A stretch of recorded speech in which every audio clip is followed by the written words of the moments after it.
Hi, everybody. Thank you for joining in today. We have another incredible ECMO survivor story that we're going to share with you. And so, thank you just for tuning in and watching. It's always such an encouragement and inspiration whenever I'm contacted by people who have survived ECMO. And so, I love just sharing their stories with you guys. Tune in, and this is another incredible survivor story. So, my name's Kathy or Catherine Garrett. I go by either. I am a mom and a wife. I have an incredible husband. His name's Eli. We've been married for almost 8 years, and we have two little girls who are currently 4.5 and 6.5. Of course, you can't forget the half because that's so important to 6-year-olds. But we live in Florida. We love it here. We're both native Floridians, actually. We're kind of a rare breed, but we love it here. We love the beach and the sunshine. I personally don't love winter, so it works for our family. Um, I am an amniotic fluid embolism survivor, and I'm interested in sharing my ECMO story because, um, yeah, like before we were recording, we talked about how both ECMO and AFE have a pretty significant mortality rate. And so I think it's my duty to share my story for the ones who can't. But also, my AFE unfortunately left me disabled, but I can still use my voice pretty well. I do still get cognitive fatigue because I had a stroke during my AFE as well.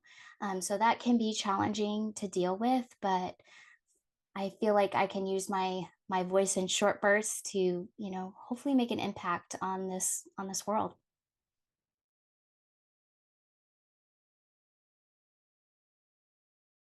Of course. So, like I mentioned, I'm an amniotic fluid embolism survivor, or AFE. We call it AFE for short. I went into labor one day after my due date on September 18th in 2019. Labor progressed pretty normally through the afternoon, through the evening. And then around 10 o'clock the next morning, I got the epidural and decided to take a nap. So I took a nap on and off for several hours. And then at around 4:45 that afternoon, my doula, her name is Brittany, she said I kind of woke up and sat up very quickly from my nap and yelled, "My heart is racing." And at that point, my husband was kind of sleeping on the couch. He kind of woke up, came over to my bedside, looked at the monitor, and noticed that there was no heartbeat on the monitor. But he didn't think he's a very like logical, rational person. He's an engineer, just to kind of give you an idea of his personality. Um, but so he thinks very clinically, very logical in really all situations, whether that's a crisis or an everyday situation. And so, like I said, there's no heartbeat. And he thought, well, maybe just a monitor slip, like that happens all the time during labor. So he leaves my hospital room to go get my nurse. And my room just so happened to be literally like 2 doors down from the nurse's station. And my nurse happened to be sitting at the station. And so he walks up to her and he says, Kathy's complaining that her heart is racing. Can you come check her out? So they come back in, and he said, that interaction maybe took a minute. And so by the time they walked back to my door, he said, as he was entering the room, he looked at me, and that's when he noticed my eyes roll back in my head. We think that I had a seizure. And so, like I said, my eyes rolled back in my head, and he said I kind of just slumped over. And my nurse, her name is Christy, she said from her perspective, she said she didn't really notice that I was kind of passed out at first. And kind of one motion, she went to grab the blood pressure cuff and my wrist to check for a pulse. But obviously, when she touched my wrist, there was no pulse. And so that's when she knew something was wrong. And so she said that she kind of grabbed my shoulders, started yelling my name several times, trying to wake me up, and nothing happened. And so then that's when she pressed the staff assist button. And that's when the L&D team and the NICU team come. And she explained to me, 99% of the time, or maybe 90% of the time, when that button's pushed, it's the baby who needs help. It's very rarely that the mom needs help. And so obviously those teams come rushing. They start prepping me for C-section. And, I personally believe that them doing the C-section there in the room and not taking me to an OR saved my daughter from further trauma.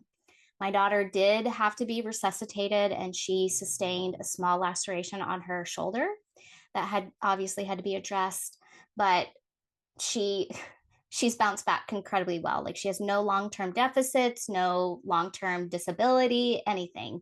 It's just she was on oxygen. I'm trying to remember. I think she was intubated for like maybe 1 or 4 hours. The details get muddled, as you can imagine. But and then she was on like the nose cannula for like 24 hours, and then she was fine, like perfectly healthy baby. Like, it's pretty incredible and miraculous how quickly she recovered. But obviously, once they got her out and stabilized, they're the code team is now working on me. And so I don't know at what point they press the code blue button, but that's when the code team comes. And I've gotten to re-meet several of my ECMO nurses who kind of explain things from their perspective. And one in particular, she had to run like 10 minutes across the hospital, because the hospital that I delivered at is one of the largest in Orlando. And so at that point, they're trying to stabilize me. And I believe at this point, I had gone into DIC. So for those of you that don't know, AFE is kind of in stages. The first stage is usually you have low blood pressure, hypertension. And then some moms go into full cardiac and pulmonary arrest, like myself. And then the next stage is typically DIC. And then the next stage after that is organ failure. And so they worked on me for, I believe it was about 25 to 30 minutes trying to get me stabilized.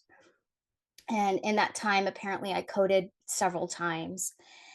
And once they got me somewhat stabilized, they took me to the OR. And at that point, they did a hysterectomy. I do still have my ovaries, so thankfully, like, things are okay there. But I think it's pretty heroic, I will say. I joke with my doctor who did my hysterectomy, "You saved my life." And he's like, "No, I didn't. God did." But personally, I think his decision to do the hysterectomy was heroic, because he didn't even ask for consent from my husband. He just did it. And so I think, like, I don't think until years later I realized the impact of when a medical professional has to make a decision like that. Like, you're taking away a person's fertility. Like, it's a weighty decision, but it needed to happen. And so he's doing the hysterectomy. At the same time, I had a hemopneumothorax. And so they cracked my chest to take care of that, because they initially thought that I had a blood clot in my heart, but I'm not sure at what point. But my lungs, you could probably explain this better than I could, but when my lungs collapsed, like, they pushed my heart out of the way.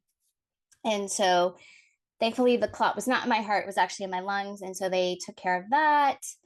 And after that first surgery, that one lasted maybe 5 or 6 hours. So at this point, it's like midnight, 1 o'clock in the morning. They got me stabilized. And so they decided to take me to the ICU and let me rest for a while. And my husband, this part always gets me a little choked up. But my husband, after that first surgery, the surgeon is debriefing him.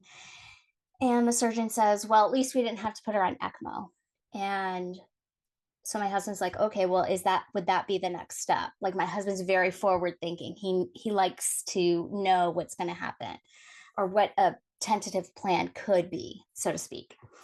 And so the surgeon says, yes, that would be the next step. And so a couple hours pass, and they determined I was still internally bleeding. And so they took me back to the OR to evacuate clots, evacuate the excess blood, etc. And unfortunately, during that surgery, they did need to put me on ECMO. They couldn't stabilize me. They said that my blood pressure just kept tanking. And so at the same time, like, the OB team and the ECMO team are working simultaneously, or the cardiothoracic team. And so during that second surgery, when the OB team left, they told my husband, like, from an OB standpoint, she's doing okay. Like we were able to clean things out again. But from a CT standpoint, like they're not able to stabilize her blood pressure, which is what is making the surgery go so long. And so, like I said, they did have to put me on ECMO.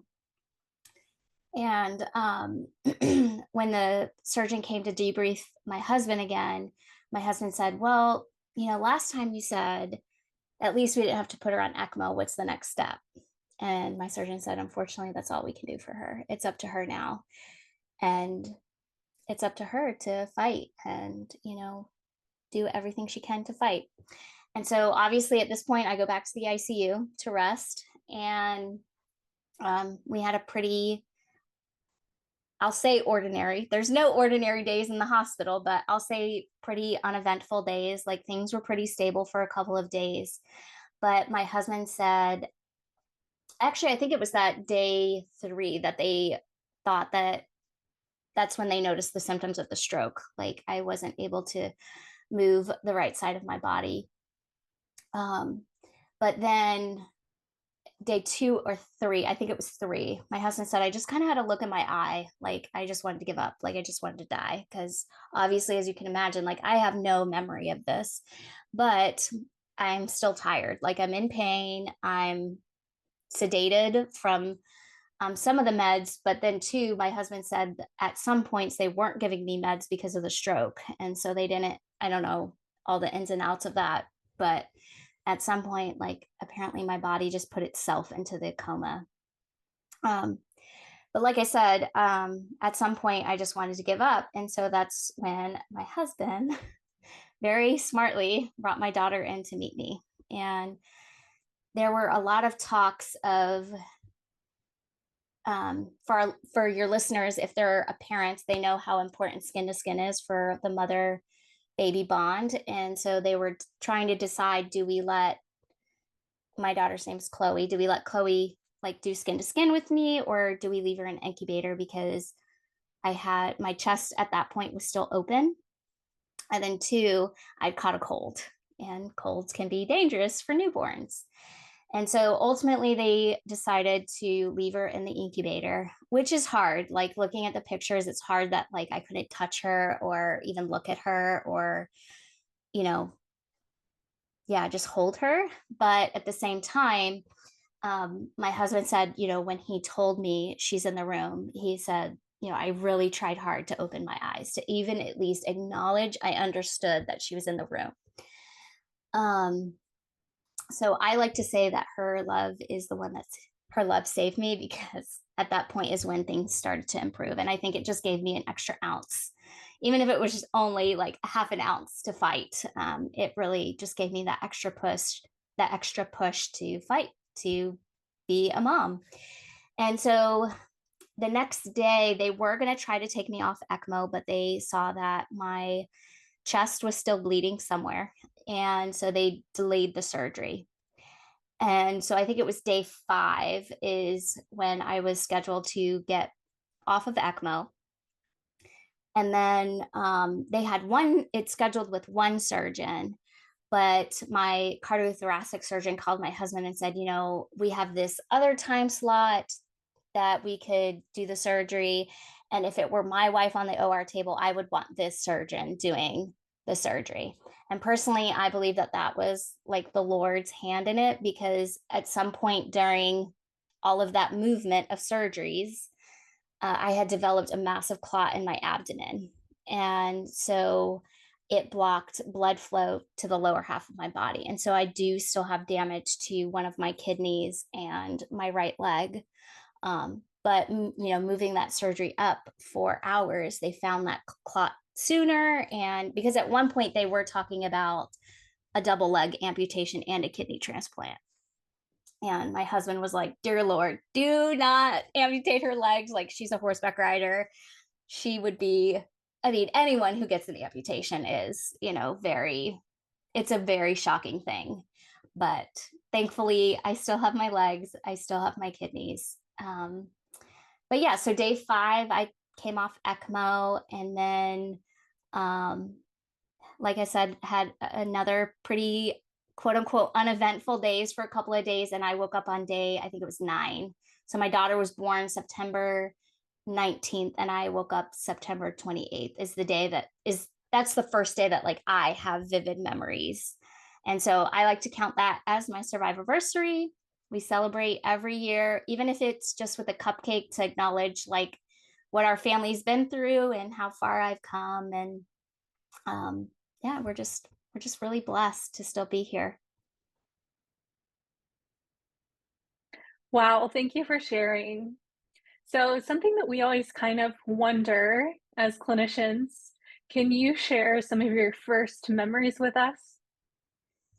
It's hard to describe because just to give you some reference, like I don't even I at the point that I woke up, I didn't even remember being pregnant. Like everyone's talking about this baby and how cute she is, and I'm just like, okay.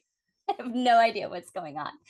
Um and but so my first there's like 3 from the first day that I um or maybe four, I'll say 4. So there's several from the first day, I'll say. So like um I remember, I think my OB came to see me first. And he told me like about the AFE. He told me I had a hysterectomy, and that's literally all I remember. Like, I remember the sentence of, you had an amniotic fluid embolism and you had to have a hysterectomy. And that's literally all I remember from that entire conversation. And I don't know how, I should ask him like how long he was in the room, because it'd be interesting to kind of put the puzzle pieces together. And then apparently my husband came in later because they had called my husband and said, like, she seems pretty awake today. Seems pretty cognizant. So you might want to like get here as fast as you can. So then maybe like an hour or two later is when my husband came. And before that, he said it was like 51st dates. Like he just had to repeat the story over and over and over. And even after I woke up, like I don't know if it was because of the anesthesia, the trauma, the brain injury, or all of those things coupled together. Like I was very confused and I had no short term memory. Um, but so again, he tells me about the AFE, he tells me about the hysterectomy. And at this point, I'm still intubated, so I can't ask questions. So putting yourself in my shoes, you can like imagine that was very frustrating, and B, like very confusing. Um, and then at some point he asked, do you want to have visitors? And I said, yes. And so he's like going through a list of people, and he landed on 2 of our best friends. And I don't remember who any of the other people were, but I remember when he landed on them, I was like, yes. And I remember shaking my head and being like, yes, I want to see them. And I remember, so that was my next memory of them coming in to see me. And I remember, they kind of instructed them to talk about old memories. Like, we've been friends for almost 10 years, so we have a lot of history together. Um, and so they are talking about a lot of memories. And that the wife, she and I used to be bird trainers together. It's a very strange field, but we, yeah, worked as bird trainers together. And so we're talking about birds in the ICU, which is ridiculous and silly, but um I remember too, like, she said that I kept winking at her. She said I kept winking at her, and then when she got closer, she noticed I had hair in my eye. And so like, I my elbows are cuffed, so I can't move my arms. But even before that, I do remember when I first woke up being like, why can't I like move? Like I felt very restricted, and it felt like my body weighed like 1,000 pounds. Like I don't know if that's like from the muscle atrophy, and to like I remember the ventilator was to my right, and so like it was really hard for me to turn my head to the left. Um, and like I said, my elbows were cuffed because, like most people, I tried to pull my tube out. And at some point, I think it was a couple days after that, maybe 2 or 3 days later, I still needed the ventilation. And so they wanted me to I'd failed the breathing test. And so they wanted me to get a trach.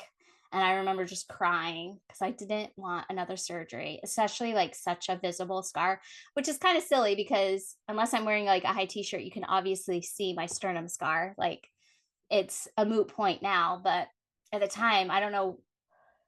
But too, like I had had a C-section with my first, but other than that, I'd never had a major surgery. So like, or any surgery for that matter. So I think like just the thought of having surgery like really scared me. Um, but thankfully I did not need the trach. The night doctor came on shift and was like, we're going to try and extubate her. If she needs an emergency trach, we'll do it at the bedside. If she doesn't, she'll be fine. And I didn't need it. Like, it was incredible. Um, so yeah, I'd say that was I kind of have a memory like from the day before, but it feels like more like a dream. Like I just remember my mom, I don't even remember what the question was, but I remember my mom, like hearing my mom's voice and her asking me a question and me just shaking my head. Yes, that's all I remember.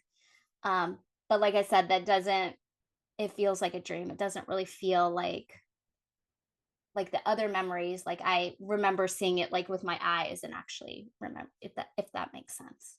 It's kind of a strange conundrum, so to speak. Can you share with us a few things that your care team did well? And then a couple of words of encouragement and wisdom that you would have for just the ECMO community in general and how we can improve our care for patients overall based on your experience. So things that they did well, my ECMO nurses were just incredibly kind.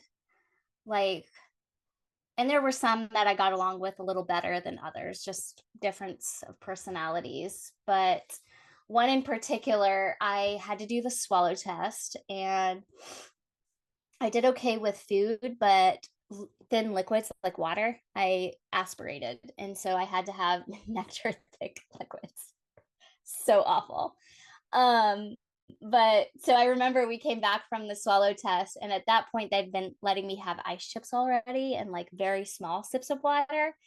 And so I asked for my water, and she was like, no, nope, I have to go get your powder. And I was like, I just want some water. I just really want some water. Because it's just crazy like how thirsty you are coming off an intubation. Like it's just insane. But she was trying to just take care of me. And one in particular, like the day that her name is Hannah, but the day I was extubated, that like I said, the night doctor, so it was the day doctor who made us sign the consent for the trach. And when the night doctor came on shift, my nurse from the daytime, her name was, I believe, Amanda. I think it was her, who I could overhear her in the hallway talking to the doctor and her being like, well, I actually don't think she needs the trach. Like, I think that she's going to do okay. Cause the problem was I couldn't get a deep breath. And that's what they wanted me to be able to do before I got extubated. But because of all of the trauma, because I had 6 chest tubes around my diaphragm, it took like a year for me to be able to even get a good deep breath without pain. Um, and so I heard my nurse in the hallway talking to the doctor saying, I don't think she needs it. I think she's going to do okay. And so, like, I really credit her to me not needing that surgery. And then after I was extubated, Hannah, she was not even my nurse that particular night. She had been my nurse previously. And I just really liked her. Like, she was just a really cool person. But I remember she ran into the room like, and I was on droplet protocol. So they're, supposed to throw on a mask. And she's like, I don't even care that I don't have a mask on, but I have to give you a hug. Like, and just like celebrating, I was going to say those little milestones, but it's not a little milestone. Like, comparative to the things that I'd been through, that breathing was not a little milestone. I mean, it's just miraculous, like that I'm even able to breathe again compared to what I went through. So I think just acknowledging like that person in that bed is not your patient, it's a person, is paramount. And all 3 of them did that very, very well. Something, I don't know that this is necessarily an improvement per se because it's a personality thing. So, but what I will say is so I was in the ICU for 2 weeks and then went to step down unit for 1 week and then went to inpatient rehab for 8 days. So when I was on the cardiac floor, my CT surgeon walked in. And so this is the first time I'm meeting this man. And he walks in and says, "Oh my goodness, you're a miracle." And I was just like, okay, I don't understand. Like, again, like I was very confused. Like I had had a brain injury. Like I'm coming off of anesthesia. I'm just trying to like make it through the day. And I was like, what does that even mean? Like, I didn't understand what an AFE was. I didn't understand how close I was to dying. And it took about 6 months for me to fully comprehend how sick I was. And so, again, like I have an AFE sister who her surgeons did that to her, and she was like, heck yeah, heck yeah. Did you see what I just did? Like, I'm amazing. But for me, it was just like I didn't comprehend it. Like it didn't make sense to me at the time. So I think that was just a personality thing. But something I will say, this was, I think, the discharging doctor from rehab. When I left rehab, because so as I'm coming off anesthesia, like, and I'm not moving my body a whole lot, I wasn't in a whole lot of pain. I actually remember my mom saying to me, they came in and was like, "Do you want some pain medicine?" I was like, "No, I'm fine." She's like, "Kathy, you just had a C-section. Are you sure? Like, you don't need it?" And I was like, "No, I'm okay. Like, I'm not in pain. I'm just laying here. Like, I'm not in pain." But as I went to rehab and started moving my body, the anesthesia is getting out of my body more and more. Like, obviously, the pain increased. And the discharging doctor sent me home on extra strength Tylenol. And so that is something I feel like they could have done better, is to send me on home on a prescription that warranted the pain. um, because as I got home again and was moving my body more, and like the shock of everything is starting to wear off, like my pain was very bad for months until I could get into a pain management doctor. And I still do pain management to this day. And my daughter's 4.5. So today you're speaking to the global ECMO community all over the world. If you could say a few things to them, an encouragement or inspiration, what would it be? I just got chills. So I'll piggyback off of what I say to my OB who did my hysterectomy all the time. Like, you saved my life. Like, granted, the Lord worked through your hands, but I credit you and your devotion and your your skill. Like, you've taken the time to learn this highly, highly complicated circuit. And it just, from a patient's perspective, like, you're the reason I get to be a mom and a wife and a sister and a daughter and do all the things that I'm able to do. Granted, our life has drastically, drastically changed. I went from being a stay-at-home mom to disabled in a matter of minutes, and that's shocking and hard. But even in all of that shocking and hard, like, you guys really are lifesavers, and you're allowing people to get back to their families. And that is one of the biggest gifts that you can give another person. It really is. I'm a huge advocate for blood donation. I mean, I personally don't know if ECMO patients need a lot of blood transfusions, but me personally, I used 102 units with my second daughter. And so I now, with a lot of help, host blood drives. And so I personally am not able to donate blood, but if you are willing and able, please make an appointment today so you don't forget. It's so important. And takes what, an hour of your time, and you're saving up to 3 lives. Like, it's important. Awesome. Well, I know we were talking about what you're passionate about and how you contribute to your family and then also to the community around you. So, can you share with us what your podcast is and how we can listen more and connect with you more?